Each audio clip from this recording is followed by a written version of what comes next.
Hello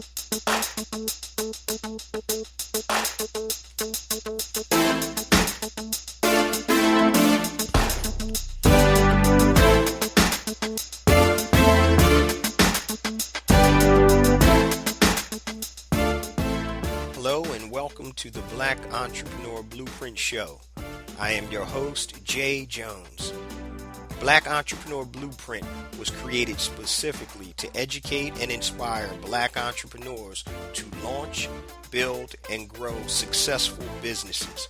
Join us as we help build an economic power base in the Black community by promoting business ownership. If you are currently an entrepreneur or want to be an entrepreneur, we invite you to join us every week here at Black Entrepreneur Blueprint.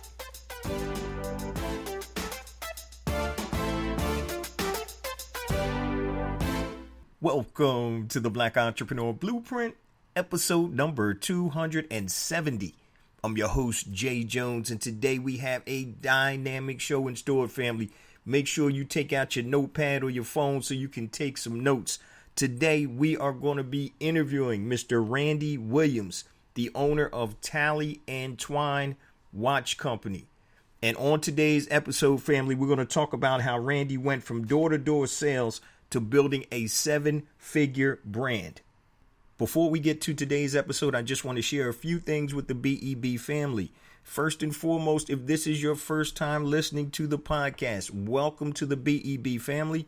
Please stick around until the end of today's show, and I'm going to give you all of my contact information and social media information, and please connect with me on all platforms. Also, my new book is out, A New Black Wall Street, Circulating the Black Dollar Worldwide by Building Successful E-Commerce Businesses. So if you're interested in building a successful, sustainable e-commerce business, please go to anewblackwallstreet.com and pick yourself up a copy. Now, I recommend that you get the digital edition because it's been updated and revised, and it has bonus chapters. The digital edition is $9.95, and that's good for any reader that you have, Kindle or any other type of reader. Now, if you want the hardback or the physical copy, it's $14.95 plus shipping and handling. That's anewblackwallstreet.com. Now, if you need additional assistance building your successful, sustainable e-commerce business, I've created a compatible course titled educatedecommerce.com. educatedecommerce.com. You can go there and enroll in the course. Now, you guys know this is all about circulating the black dollar in the worldwide black economy. So I've created 2 platforms to facilitate that. If you're a black product producer and you want to sell to consumers, black consumers worldwide, upload your information to besmartbyblack.com, besmartbyblack.com. It's free to upload, and you can connect with black consumers all over the world. Now, if you are a freelancer, I've created another site titled hireblackfreelancers.com, HIRE. So if you do anything on Fiverr or freelancer.com, put your information up and you can connect with black businesses and black consumers worldwide who are looking for a black freelancer. Also, if you're requesting me to speak at any type of event, I just got back from Detroit when this will drop. Please go to bookjjones.com, and I come out, I speak to churches, colleges, universities, organizations, schools, the whole shebang. So go to bookjjones.com and you can fill out the information there. And last but not least, everything that I talked about, if you go to bebconnect.com, bebconnect.com, it'll have a list of all of those resources. And the last 2 pieces of information, which are probably the most important, I want to share with you guys. So number 1, this Wednesday, September 18th at 8:30 p.m. Eastern Standard Time, I'm doing a live training called NoBSLeadGeneration.com. NoBSLeadGeneration.com. The number 1 reason why businesses fail, guys, is because they don't have enough leads. No leads equals no prospects, equals no customers, equals no sales, equals no business. Don't let that be you. So I've had a crazy request to get into the training because I was only taking 10 people. So I'm going to open it up for 5 more people. So the first 5 that get in, you're in there. So NoBSLeadGeneration.com. Also, I've had people on my waiting list for the my BEB mastermind groups. I actually have several openings, 3 openings for my mastermind groups. So if you are interested in joining a mastermind group, we meet twice a month and we help each other level up our business. You'll be held accountable in the mastermind group by your peers. So you can go to bebmastermind.com and you can see all the information. If you're interested, you can enroll. So the next meetings are coming up in a week or two. So just go to bebmastermind.com, or if you're interested in the nobsleadgeneration.com, go there, nobsleadgeneration.com. Now let's get to our interview with Mr. Randy Williams, the founder of Talley and Twine. What's up, BEB family? We are on the line with Mr. Randy Williams, the founder and owner of Talley and Twine. Brother Randy, how are you today, man? I'm doing good, man. Thank you for having me, Jay, man. Looking forward to speaking with you. Most definitely, most definitely. Hey, family, I just got to tell this quick story. Now, Randy reached out to me probably close to 3 years ago, and for some reason, I did not see the email. So I'm going back a couple weeks ago, scouring through my emails, cleaning stuff up, and I see an email from him. I'm like, oh, man. So I apologized to my brother and said, man, it's 3 years late, but I'm getting back to you. So we finally got him on, man. I appreciate your patience with the brother here, because 3 years is a long time, man. But it's no time. I've been waiting, man, that whole time, just wondering when you're going to respond. So I'm glad you finally did. My man. So it's funny because I'm sure a lot probably has happened since you initially reached out to me. Versus where you are today. So we're going to get into that in a little bit. But for the Black Entrepreneur Blueprint family members who don't know who you are, give us a little personal background, and then we're going to jump into your entrepreneurial story with Talley and Twine. Yeah, man, I'm just a country boy from Camilla, Georgia, small town in Georgia. You'll probably hear a lot from my accent as the interview goes on. Went to a HBCU, went to Albany State University in Georgia. And, just been chasing this entrepreneurial dream, ever since then. Graduated from college and realized, like, man, this is not what they sold me, is not what I got. So I got to figure something else out. So just been really pursuing that dream until then, and even now still. So Cool. Man, so I got to ask you, brother, what made you, well, before we get into that question, tell us about Talley and Twine, what type of business that you have. Talley and Twine is primarily a watch company. We've expanded into accessories, but we make detailed timepieces that are not only have luxury accents, but are also very attainable. Cool. Now, let me ask you a question, man. When you got out of Albany State, did you go right into entrepreneurship, or did you go into Not at all. Oh, you didn't? All right. So what was your transition from going to Albany State? Then I assume you went into entrepreneurship. And then what was the thing that made you decide to roll out and do your own thing? How did that happen? I had already wanted to do it, since coming up, since being young. Mm-hmm. But I thought I would be able to bankroll my businesses by working in corporate America first. And I found out what people meant by saying living paycheck to paycheck, because I was never able to make enough money to save anything. Gotcha. And so when I have been trying businesses the whole time, just growing up from being in elementary school on up, but not having anything that sticked, and, being a first generation entrepreneur, not really having anybody to teach me how to do it. And so corporate America, I started off, my first job after college was knocking on door to door, selling coupon books for $40. Oh, man. So it was the worst job that I've ever had, but probably the job that gave me the most toughness and grit in terms of, going to a place where you are not wanted and still trying to sell products and keep a straight face. And, it taught me a lot about, human interaction. It taught me a lot about sales. And it taught me a lot about the real world, because I was finally out on my own and had to determine what it is that I was going to do to make my dreams come true. So, oh, that's what's up.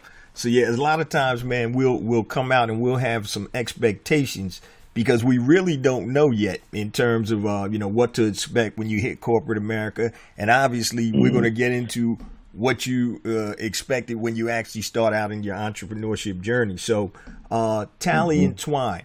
Now, there's an interesting story that it's on your website, but for those who haven't seen it, where did the name come from? Yeah, Talley and Twine is actually an intersection here in Portsmouth, Virginia. It used to be a really, really bad neighborhood. It was a housing project. And when I moved here from Georgia, people used to tell me about how bad it used to be. You know, I just kept hearing stories over and over about that. And then somewhere in the line, the housing project was torn down, and they created this affordable housing project so that the people from that area could move in and become homeowners.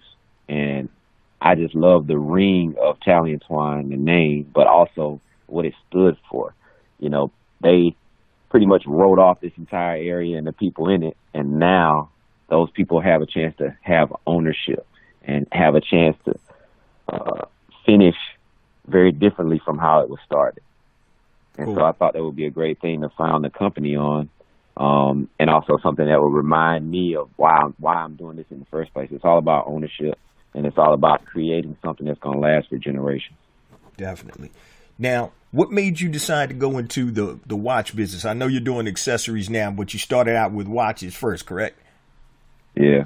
Okay. What made you decide to go into that business? Yeah, watches really kind of fell into my lap just from being a consumer of watches. And just once you're in any sort of thing where you collect them, whether it be tennis shoes, T-shirts, or anything like that, you quickly understand the market. And I began to look for things that weren't in the market. So I was looking for things in a watch that weren't there. All the watches that I wanted were $5,000 plus. Right. And I wasn't in the market to purchase that type of item. Also, the watches that were affordable didn't have the elements that I wanted in terms of style and function. So I began to not be able to find these types of things. My wife would buy me a watch for every major occasion. And eventually, you know, she couldn't find something that I wanted. And so I just called her up one day and asked, you know, what do you think about me starting my own watch company? You know, and she supported me in that. And, Cool. and the rest is history. That's how we got here today. That's what's up. Now, let me ask you a question. Since you're a watch connoisseur, it looks like that you found a gap or a hole in the marketplace. And when you came out, how long have you been in business? What year did you come out? This is our 5th year. Okay. All right, cool. So what, about 2014, around that point? Okay. And it's funny because since then there's been a whole plethora of watch companies coming out, like Movement, all of that stuff. Now I never had any of their product, but so how do you compete with all of the watch companies that have recently just come to the market and try to take advantage of that same hole in the market that you saw? Yeah, I don't compete with them. I think that's one of the things that gets people in trouble. Is comparing themselves to somebody else who has totally different circumstances, who hit the market at a totally different time in a totally different way. Okay. And so, you can really start to believe that, you are either winning when you're not or losing when you're not when you make these direct comparisons. But I think we've carved out our own niche. We have our own customer base that loves us, and we're able to grow at our own pace. Okay. And we're just, to put it quite simply, we're different from those companies in terms of not only the design, but also just the voice of the brand, what we stand for, and the type of people that we attract. Cool. Makes a lot of sense. So I want that light bulb to go off, BEB family. My man Randy said that they don't try to compete with others. You stay in your lane and you do what's true to you. It makes a lot of sense. In terms of actually the number of pieces that you started with, one of the things that most people have issues or trouble with when they transition from corporate to entrepreneurship is financing or funding, especially for a product-based business. So how did you manage that to get your first batch of watches over, and like how many watches was in your first batch that you manufactured? The first batch of watches was 500. Okay. which is usually the minimum order depending on, what type of manufacturer you use, 500 or 1,000. So I was able to convince them to let me do 500 instead of 1,000. And we actually launched on Kickstarter, which is a crowdfunding platform. Oh, cool. And we did a crowdfunding campaign. We raised about $24,000 to fund that first shipment. And we've been, self-funded since then. Okay. Now, what did people get when they help you fund that mission? Did they get a free watch? Well, not free, but they invested in it. Did they get a watch? Yeah, they got a watch. So essentially, they pre-ordered the watch, and then they were patient enough to wait about 4 or 5 months for the shipment to arrive to them. Okay. So that was the main thing. Yep. Cool. Now, did you have any help when you were working with Kickstarter, or you just said, you know what, I know how to do it, I see other people doing it, or did you get some assistance with that? I did it on my own, man. I didn't have any help. Okay. I probably would have been a lot more successful at it had I had any help, but, just being hungry and not having the money to finance it, this was one of the ways that I figured that we could do. I saw other people raising 300, 400, 500,000 for their campaigns. And I was like, I can get at least a percentage of that. Right. And right. So I just went out. I basically emulated some of the other campaigns that were successful, saw what they did and what worked for them. And I just copied that. I even shot my own video. I did my own filming and everything. So it was a really, really big learning experience. But definitely could have been done better. I always tell people that, my campaign was horrible. Maybe a C- at best. You know what I mean? Which goes on to show you that everything doesn't have to be perfect. You know what I mean? You got to start where you are. That's it. Okay. Now, how many different styles out of those 500 initial watches did you have, or was it all one style? No, I started with two. Two styles? Silver and gold. Okay. Gotcha. All right. So it's $250 a piece? $250. I think we did either 99 or 150. Dang, I don't even remember. Okay. It was around $100 pre-order price for that. Okay. For that initial one. Yeah. Oh no, what I was talking about, out of those 500 units, did you split 250 with the silver and 250 with the gold? With the different exactly. Okay. Exactly. Gotcha. Okay. Exactly. Cool. Now, today, looking back 5 years ago, how many different watch styles do you have today? Man, we got about 27. Wow. At last count, 27 different styles. We moved on. We only had men's back then, but now we have men's and women's. Okay. And we have, in addition to, we started off with leather. Now we have leather, metal, and canvas bands as well. So. Okay. Cool. Yeah. Now, it's funny because looking at some of the other players in the market, and I don't want to badmouth some of the other players, man, but I've seen some companies that are, they're backed and they have, I guess the face of some of their companies are some well-known people, or they have some well-known investors. And some of the reviews on these guys, Facebook, not on Facebook, but on Amazon are horrible. So, but they're still selling, which I don't quite understand. So how did you make sure that your quality is what it is and it stays at that standard? It's just two different methodologies. Anybody can make sure their quality is high if they want it to be. Okay. But when you're starting a product business, as you know, you have to choose between the two sometimes, and that's a very thin line. Are you going to maximize your profit, make your product as cheaply as possible and as quickly as possible? Or are you going to say, I'm playing the long game, which is what I believe Talley and Twine is doing. That's my philosophy. I'm playing the long game and building a brand because I believe there's more value there in the long term than just trying to sell $1 million out of the gate. Right. So what I did is focus on quality and customer service first. Okay. That's the most important, not how fast I move. I'm sure you hear about these venture capital companies that operate at a loss just to keep growing Mm-hmm. You know, it might take them $200 to acquire a customer, and they only make $50 from it. Right. Sometimes that hyper growth can really hurt you in the long term in terms of hurting your brand. So I just focus on quality right out the gate, try to deliver the best product to the people. And then if there are any problems, make sure I overcorrect 100% on whatever that problem was. You know, you get a watch, you break it, and it's your fault, but you feel like Talley and Twine is somehow responsible, is no problem. We'll replace it for you at no cost. Great.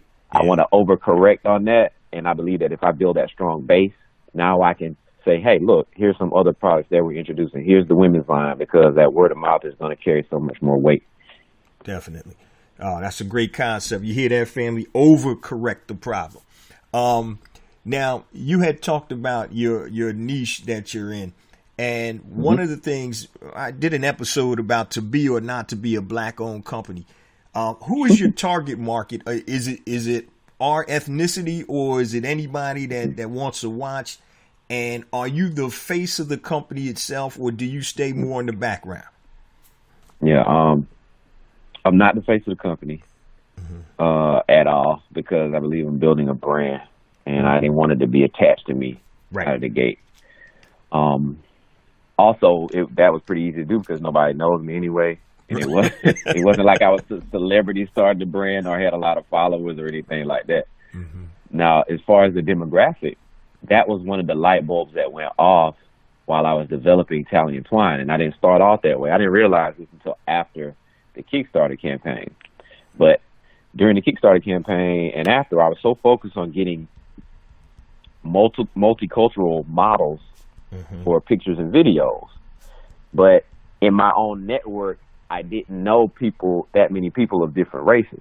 Okay. That would do stuff for free, just personally. Right. And then I realized something. That's when the light bulb went off. No other watch company uses black models in their ads. Right.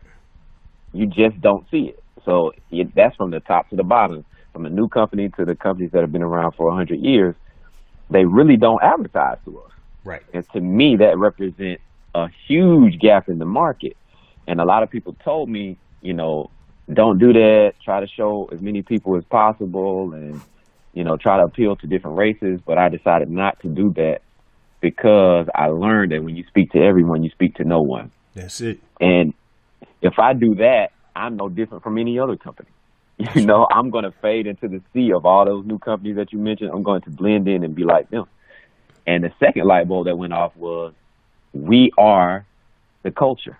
We move everything. That's right. So if Michael Jordan, if Nike goes with Michael Jordan, they don't try to go and get Larry Bird too. They just went with Michael Jordan, and to this day, everybody in the world knows what the Jordan brand is. Everybody knows what those sneakers are. And they still line up for them. And that's based off of one black man. That's it. All right. So we've got to understand our power as a consumers, that we're the trendsetters. So why not go after the trendsetters first? So I never lead with the fact that I'm a black-owned business. We don't advertise like that at all. Right. We just showcase our people in a good light. We showcase entrepreneurs doing their thing, and we showcase beautiful black models in our ad. And people are drawn to us because of that. But we still have, customers from all races for sure. Okay, that's what's up. That's a great comment and great commentary, actually, when you talked about that. We move the culture. We are the culture and we move the culture. And you're right. We have to definitely take advantage of that. Matter of fact, I'm going to be interviewing senior vice president from Nielsen. It's coming on in a couple of weeks. And she heard one of my podcast episodes about, here's what they think about you, about what other ethnicities think about us as consumers and business person and as people. And she wanted to come in and talk about some of the studies that Nielsen does as it pertains to spending in our community. So when you have a great quality product like you have and service that backs that up, there's no reason. Hey, if people can get behind the silly Popeye's chicken sandwich, y'all need to get behind my boy right here, Randy Williams, Talley and Twine. So, so that's a good thing. We have a lot of money in our community, And, you know, this podcast is all about building the economic power base in the Black community and being able to, you know, turn those dollars over in our community. So, man, I commend you for what you're doing, man. I wanted to ask you, what do you think is one of your best marketing or the best or biggest marketing technique or tactic that you use to get new customers? To date, the most successful piece of marketing that we have was a video that I created that tells the story of how Talley and Twine was started. Okay. That video to this day has about 10 million views. Oh, wow. And when I ask people how they heard about us, they say they saw that video. Cool. So it opened up so many doors for us in terms of just sharing what I was thinking when I started Talley and Twine and how the journey has been up until that date. And I think, you know, the video is like 2 or 3 years old now. Okay. But we still run it. It's still the biggest and most important marketing tactic. So if anybody ever asks me, like, you know, what should they do with their first piece of marketing, that's it. Share your story and show people where to buy your product. Oh, man. All right, I got to write that down. Share your story and tell people where to buy your product. All right. Now, did you do the video yourself this time, or did you have a professional help you out? I had a semi-professional. You said semi-professional. You had your cousin over there, man, with the camera? He is a up-and-coming videographer. Okay. Shot it for me, but the concept was mine, and I directed it and told him how to shoot it and that type of thing. So I really had a really clear vision of what it is that I wanted, and you know, he was able to help me out with that. I still think it's kind of cheesy looking back at it now, but it's still effective. There you go. Hey, look, as long as it works, man. As long as it works. That's good. Now, if you don't mind me asking, man, how much did that video cost you, man, to produce? Man, $100. All right, light bulb should be going off, family. $100 and 10 million views later, and this is Randy's most impactful marketing technique. And once again, I think because of the concept, and people downplay this a lot in terms of businesses, if there is a why and there's a story behind it, everybody has a story, but some stories are more compelling. So you took the intersection between two streets that were normally, or back in the day, that was a rough neighborhood that's been revitalized. So I wanted to ask you also, there's something different on the face of your watch beside the name, and I want you to talk to the family, the BEB family, about that and why that number 7 is on your watch. Yeah, on our watches, we only have the number 7. 2 reasons for that. Number one, just studying successful companies, I knew that there was something, that a design element that had to be there that would be immediately recognizable. Mm-hmm. And having been knocked off before, I know that if I create something, if you copy me, it's going to be an immediate, people are going to know immediately that it's a knockoff. Mm-hmm. I don't want there to be any type of discrepancy. So we only feature the number 7. That's the first reason, because I wanted to create a distinct face. Okay. But the second reason is I wanted to remind myself of why I started it. And I wanted to remind myself to finish what I started. So 7 represents completion, 7 days in a week.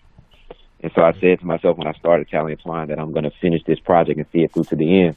You know, a lot of times as entrepreneurs, we get all these ideas, but we don't really finish any of them.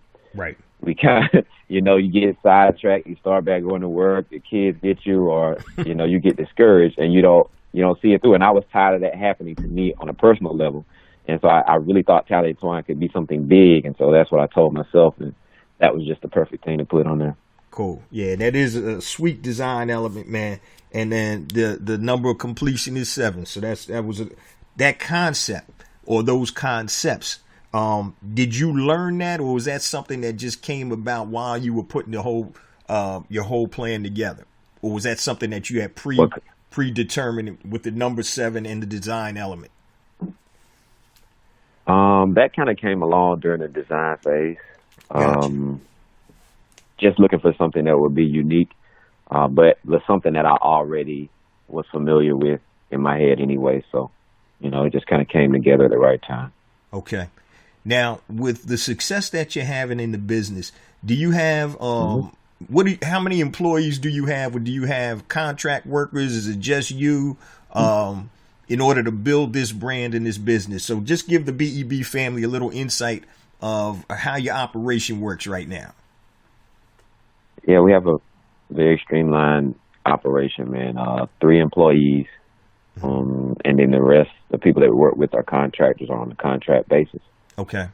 And the great thing is, being in e-commerce business, we're able to operate very efficiently, and learning along the way, I've realized that, we've got to make positions that we hire for more fluid. Okay.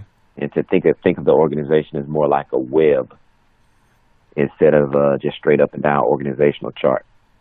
So I want people that can do multiple things. So I want you to be able to respond to customers, but I also want you to be able to help out if we need help with fulfillment and marketing and things of that nature. So those are the types of people that I want to continue to bring in, as people who can, operate in different areas of the company. But that's our setup. But using automation, software, and using people on a contract basis has been, just heaven sent. Cool. That makes a lot of Because sense. there's no other way that a small company like mine will be able to grow and compete like that without those things. Mm-hmm. All right. I want to ask you, you don't have to answer it, but what type of revenue range have you seen in the last, say, 12 months with your company? Or ballpark? In the we're a nice little 7-figure business. That's what's up. But I think, man, we just getting started, though. We just getting started. I feel like we really haven't done anything yet. We just scratched the surface of it, of what we're doing. And the good thing is that I'm enjoying every moment. I'm learning new things every day. But we're at the stage right now where we need to partner with the right people, connect with the right people, and that's what's going to help us continue to grow. But we have about a 34% return customer rate. Oh, great. Which is crazy in the industry, man. So just knowing that and keeping in mind that, man, you can start with nothing, and get to this point and continue to build a brand that's going to last for many, many years. So I'm looking forward to the future too.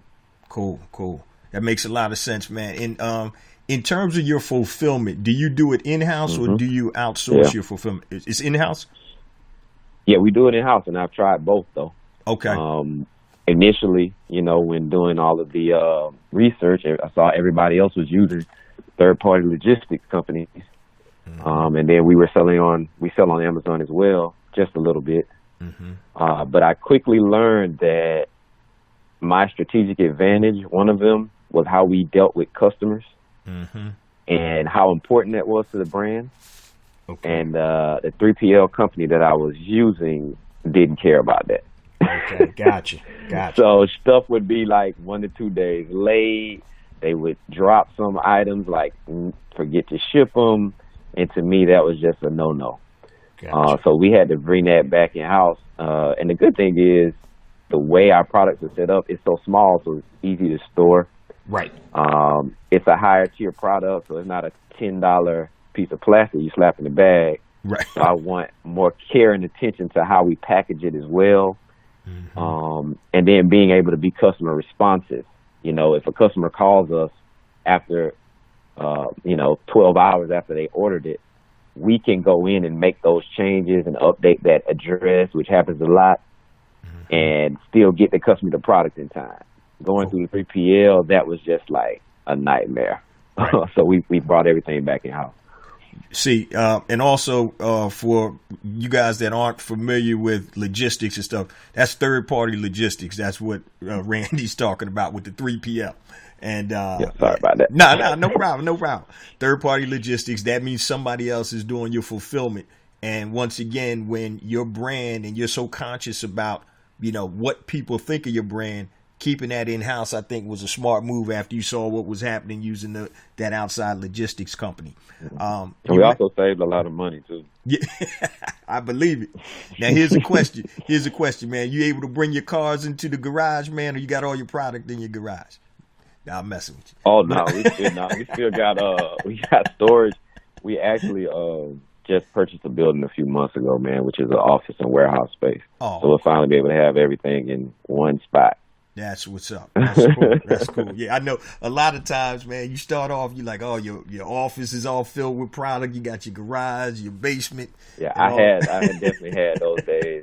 And I still got a bunch of stuff here at home right now. Oh, but I had a day where I filled up the living room. My wife came home and she was like, what is this?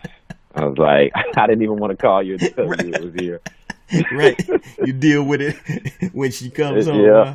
Huh? I'll ask for forgiveness and not permission. There you go, man. Let me ask you a question, man. You had mentioned the big bad wolf of e-commerce, Amazon, and you said that you don't sell only a little bit on Amazon. And is that by design or? Yeah. Okay. And why is that? Yeah, that's by design, man. I'm sure you heard this by now, but brands are not the priority on Amazon. Right. Amazon is the brand. Exactly. And so now they're great for customers, and I buy stuff from there all the time. But in working with them very closely, I quickly realized that those customers aren't my customers; they're Amazon's customers. Right. They'll let you know that too. Yeah, and I was fine with paying a percentage. And even the category that I'm in, it's a larger percentage than other categories that they take from each sale. I was fine with that because it's a huge platform. Right. The number 2 search engine, I believe. Mm-hmm. But the fact that I didn't have that customer's information, I couldn't get over it. As a small company, I just can't fathom doing a sale one time and not having everything on the back end, not being able to sell to that customer again because I have no idea who they are. Right. I can't market to them ever again. If they have a problem with their product, they're not going to call me. They're going to call Amazon, and Amazon does not have my best interest in mind. Exactly. And they won't get any of that valuable information. So, customers might be saying things like, oh, the band isn't working. Right. It would take me 6 months to find that out if I was selling just on Amazon, as opposed to me answering one email or 2 emails directly from a customer. So that was another thing that I learned, and I moved away from Amazon because, again, I'm playing a long game, trying to build a brand. I'm not just trying to sell a watch to one person at a time. Right. So for those of you who don't know how Amazon works, if in your back office, when you have a brand of product, and I sell my brand on Amazon and off Amazon, about 3 of my different brands. But the negative aspect is like Randy said, it's Amazon's customer. So the only thing that you can see the customer's name and address, but you will not be able to get their personal email. So even if they try to send it or you try to send it back, Amazon redacts that information and they'll let you know, hey, this is our customer. So that's a negative. Also, the feedback that you get on Amazon. I had one product that a lady dropped the product and it broke, and she gave the product a 1-star review. and I'm like, okay, I mean, it's not supposed to be dropped. Okay. So when that happens to your product on Amazon too, and Amazon doesn't care about, it's not the functionality of the product. It was somebody dropped it and they were pissed off and they said, you know what, this thing broke. I'm giving them a 1-star review.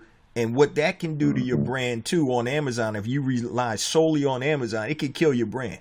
So if you get below 4 stars, 3.5 or whatever, you're in trouble. But when you have your own site and you can get reviews, not that you're going to, even on my sites, I put the good and the bad reviews up there because I wanted to be a legitimate, reviews on my product. But at least you can filter if something is ridiculous, just like, I dropped the Talley and Twine watch and it broke. I'm giving them a 1-star review. That's not a real review. That has nothing to do with the actual product itself. You know what I mean?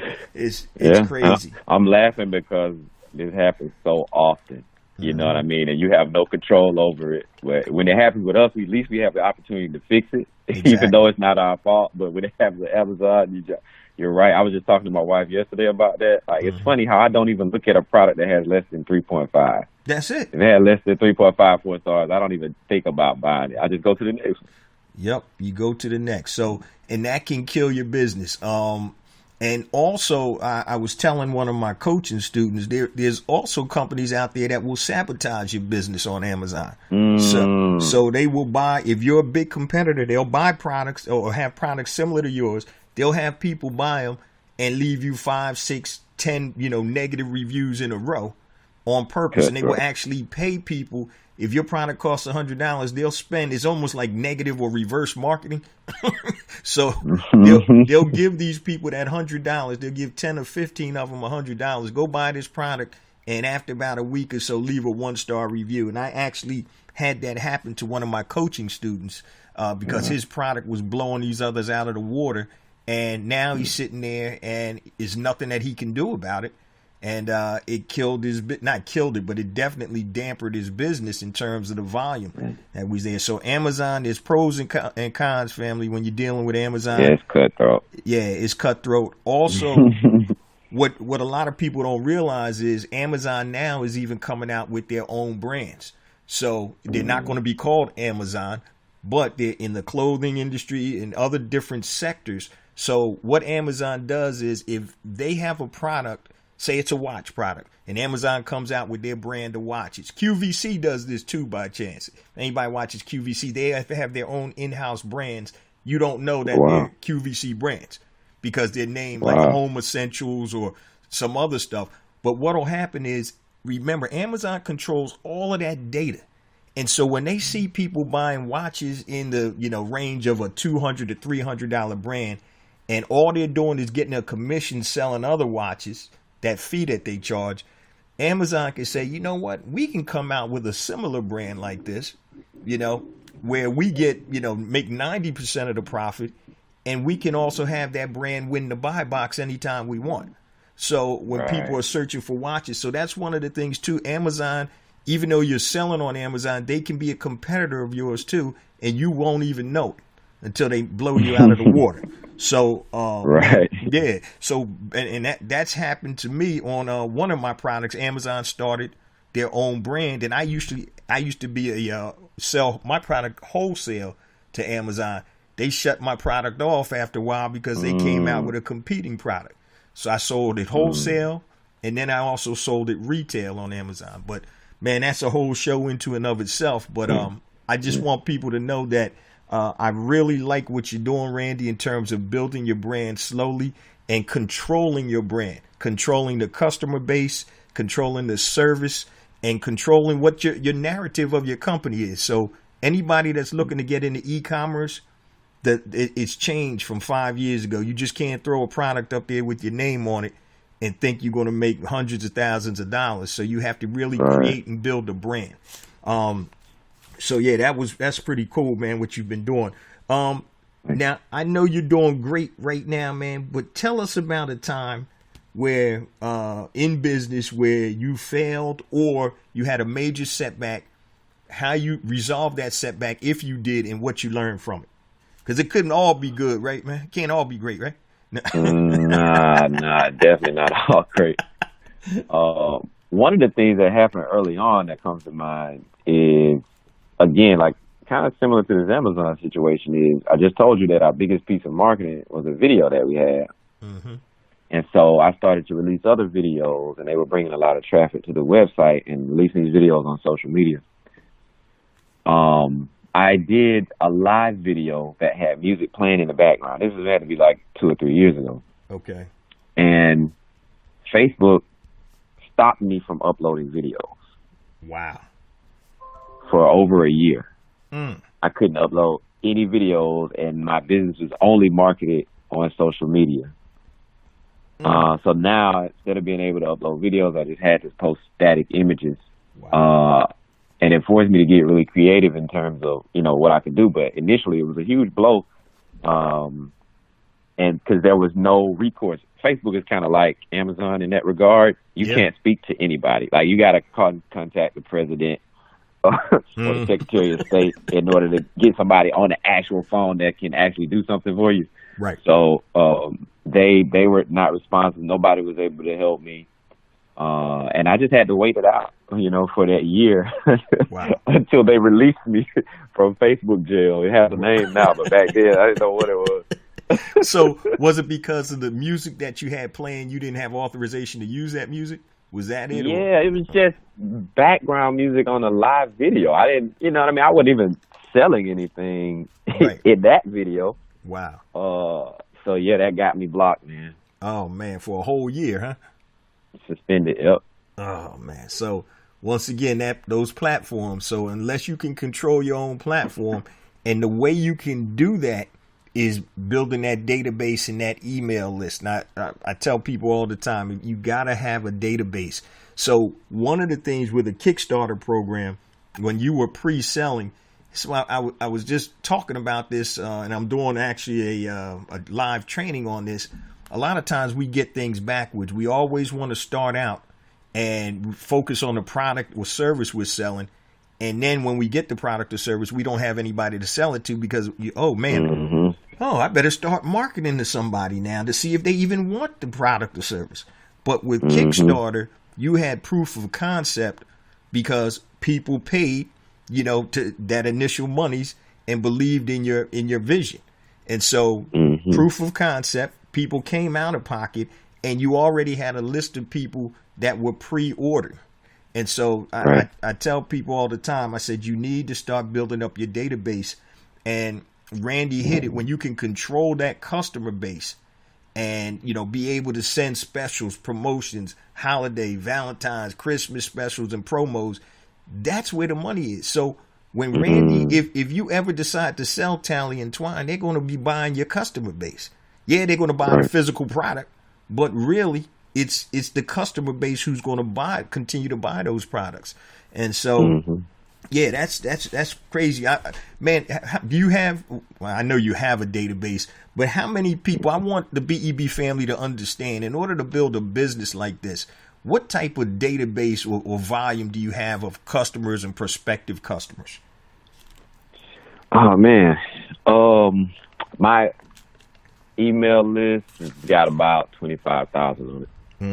See, 25,000. Yeah, so that's great. I'm growing that, man. I'm planning, I run ads continuously to grow that for people who are interested. You might have, I got almost 70,000 people liking me on Facebook. Man, I run ads to them all day asking for their email address, because that algorithm can change at any moment. You know what I mean? And they already want you to pay every time somebody posts a picture if you want anybody to see it.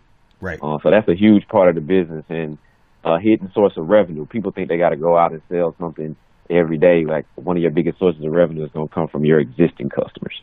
That's it. That's it, man.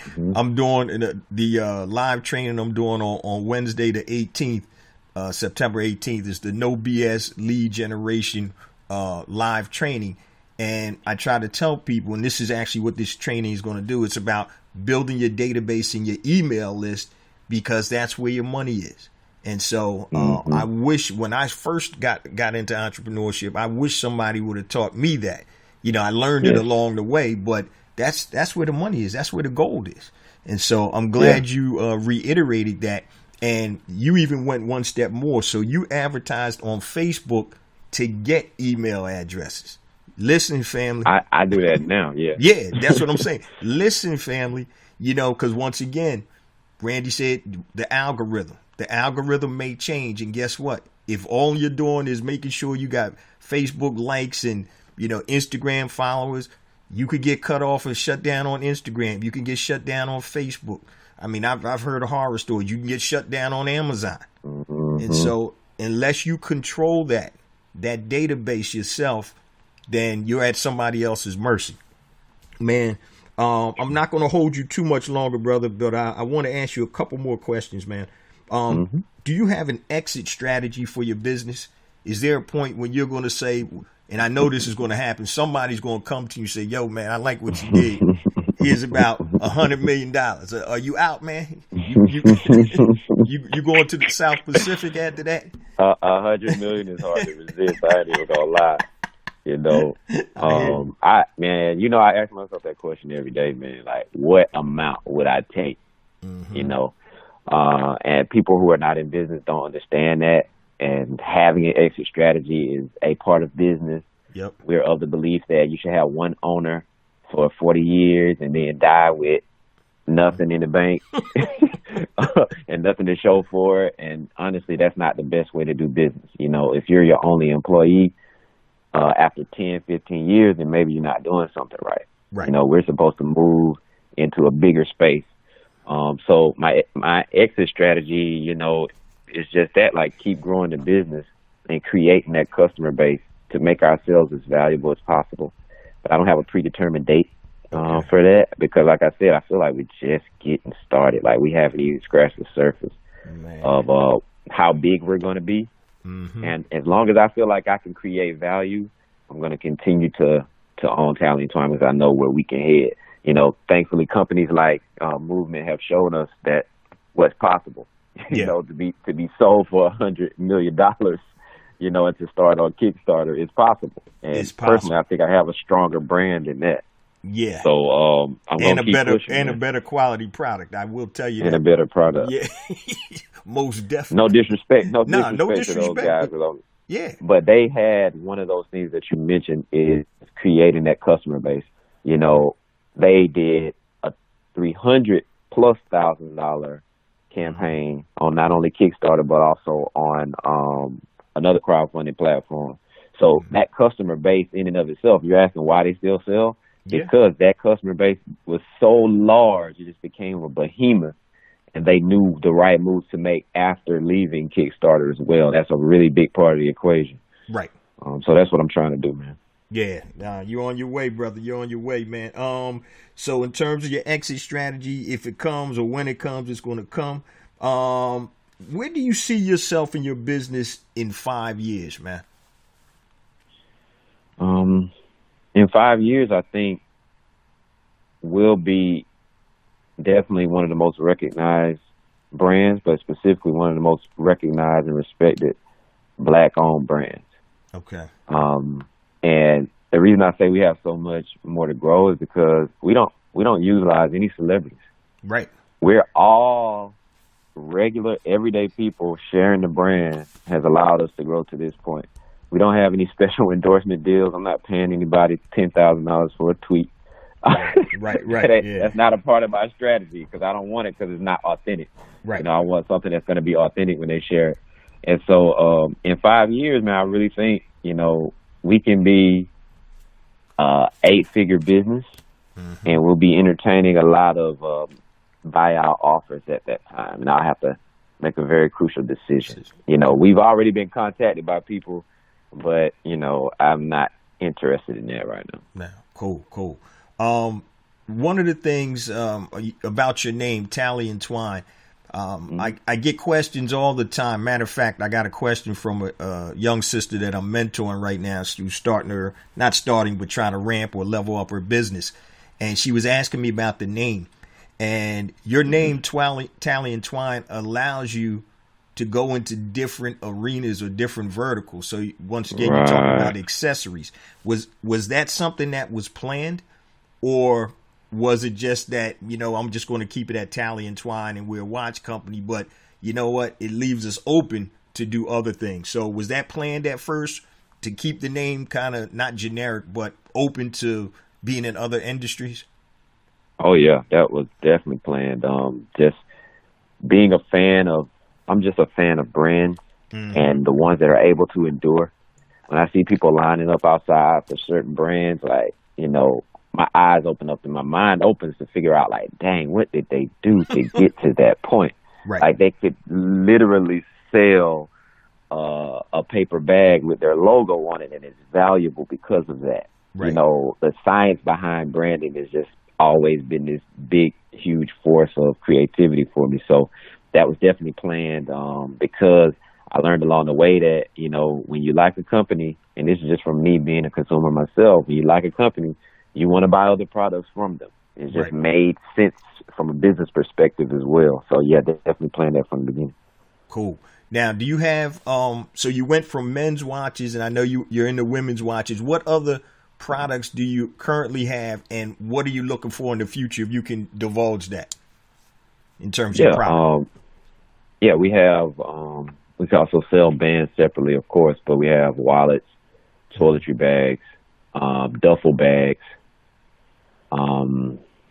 and we are looking to go somewhere else in that arena within the next year, so I don't want to say where. Okay. But just other accessories that would be a complement in the gift space. Okay. To a watch, you know, so we're able to, around the holidays and on special occasions, sell bundles of those products together just to try to increase that overall order value, that average order value. Cool, man. This has been a tremendous interview.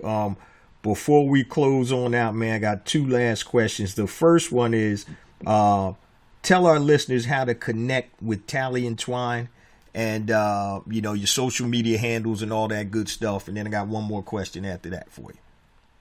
Yeah, all social media, just follow us at Talley and Twine. That's TALLEYANDTWINE. Talley and Twine on both Facebook and Instagram. Those are the primary platforms that we use. And the website is tallyandtwine.com. Cool. Is there anything else you'd like to add to the interview before I get this one last question? Is it, any advice to any entrepreneurs or just anything in general you want to add? If there's anything I would echo what you said earlier about building your audience. People ask me that a lot. What would I do differently? And I would build a bigger audience before I launch. I always tell people to build a bridge before you need it. So once you figure out which lane you're going to go in, go ahead and start building people around that interest. It's going to be a lot easier that way. There you go. Build a bridge before you need it. All right. And the last question I ask all my guests, man, if you had the opportunity to talk to one person, living or dead, who would it be and why? Living or dead, talk to living. I still want to meet Magic Johnson. Okay. I preface that by saying the beautiful thing about the world we live in the information age, is that all of these people that you ever wanted to meet, their wisdom is available to you for free. That's you can get it. So we don't actually need to meet people now, so we really don't have any excuses. But as an entrepreneurial, somebody I look up to in terms of entrepreneurship is Magic Johnson, how he's been able to move into so many different industries. Definitely. Maintain his brand. And I think he's the ultimate connector and people person. Mm-hmm. And something about his energy is contagious to the point where people really want to work with him, and brands want to work with him. And he's doing major deals. So cool. It would be him. That's what's up. All right. I appreciate that. Randy Williams, founder, owner, CEO. You got all the titles pretty much, right? Of Talley and Twine. My man, I want the BEB family to recognize and understand what this man has done from transitioning from an employee to entrepreneurship, and the type of business that he's built, and some of the foundational components that he's used to build this business. Owning the customer base, building the database, being very customer centric, and finding a hole or a niche within the vertical that he's in. So how we do here at the Black Entrepreneur Blueprint family. Anybody that needs a watch or an accessory, go to Talley and Twine and support our brother out here doing great things, man. Randy Williams, I appreciate you, brother, for coming on and sharing with the BEB family, man. And definitely let's stay in touch, man. Most definitely. Thank you for having me, man. Man, I don't even know where to begin on this one, family, but I just want to share a couple of takeaways from the interview. One of the things that he talked about, guys, was he focused on quality, and Randy built his business slowly. And we touched on it a little bit in the interview, where his main focus or his main avenue is not Amazon, because he wants to control that customer base. And once again, that's what it's all about, customers. When somebody buys your business, Many times we think they're buying the physical product or whatever, but they're actually buying your customers. That's why your customer base is so important. And he even doubled down on that when he said that if he could do it again, he would have built a bigger audience before he launched. And like he said, build a bridge before you need it. So that's why even in the training I'm doing, NoBSLeadGeneration.com, once again, family, if you don't have any leads, it's going to equate to not having any sales, meaning you're not going to have a business. So building your database, guys, I can't stress it enough. So if you want to go and be a part of the live training, go to NoBSLeadGeneration.com. Now, also, Randy was talking about several other things that really stood out to me. Number two, he saw a hole in the market. So there was a space in there that wasn't filled.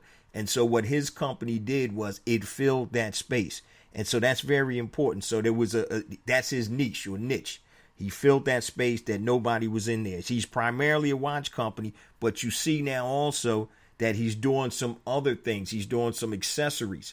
So when you build your business and you don't necessarily want to name your company one specific name, if it was named Talley and Twine Watches, guess what? Then he'd only have to stick with watches because he built a brand called Talley and Twine Watches. The brand name is Talley and Twine, so it can be all types of different products under that brand. So that's something else that the light bulb needs to go off to the BEB family. So once again, he focuses on quality. And once again, guys, he built his company slowly. It's a long game. It's not a race to the finish line. So build your company deliberately and slowly. So to me, I'm going to tell you guys, Randy is one of the best young entrepreneurs out there, doing this thing, building his business step by step and understanding that it's going to take a minute for him to get where he wants to be. So, well, you know how we do it. Like I always say, family, if you need a watch or any type of accessory, please support Talley and Twine. Go to tallyandtwine.com and show that love. Great timepieces, great accessories, and it's a really quality products. So definitely support the brother Talley and Twine. Now, before we close on out, guys, I say it each and every week. Thank you so much for all the downloads and all the love. We get more and more downloads every week, and that's all attributed to you, the BEB family. Please continue to spread the word so we can get this good word out there on social media, word of mouth, the podcast, obviously, and also the blog. Now, if you need to connect with, one more thing. Also, if you want to get into the NoBSLeadGeneration.com, go to NoBSLeadGeneration.com to see if it's not filled up. And also, if you want to get into the mastermind groups, go to BEBmastermind.com, BEBmastermind.com. We have 3 positions open in the mastermind group. Now, if you need to connect with me for anything long, hit me on my email, jjones@blackentrepreneurblueprint.com, JAYJONES @blackentrepreneurblueprint.com. Facebook, go to Black Entrepreneur Blueprint, like the page. Twitter, jjones001, JAYJONES 001. Instagram, jjones4real, JAYJONES 4 REAL. YouTube, please subscribe to my YouTube channel. I have additional content that is not on the show. Yes, the show does come out on YouTube, but I have additional content that goes directly to YouTube. So go to YouTube, type in Black Entrepreneur Blueprint, and subscribe to my channel. Also, if you want to be included in the BEB text line for live notifications and reminders, text BEB to 555-888. BEB to 555-888. LinkedIn, you can find me, J Jones, Black Entrepreneur Blueprint. If you need me to come out to speak at an organization, church, school, college, university, or whatever, book jjones.com. And once again, all of this information, if you didn't have a chance to write it down, you can go to bebconnect.com, bebconnect.com, and that has a list of all of the resources and contact information. It's a part of my website. So go to bebconnect.com, because I know I talk fast and you probably don't have a chance to write it down. So just remember BEB Connect. Love you guys. I'll see you same time next week. Peace.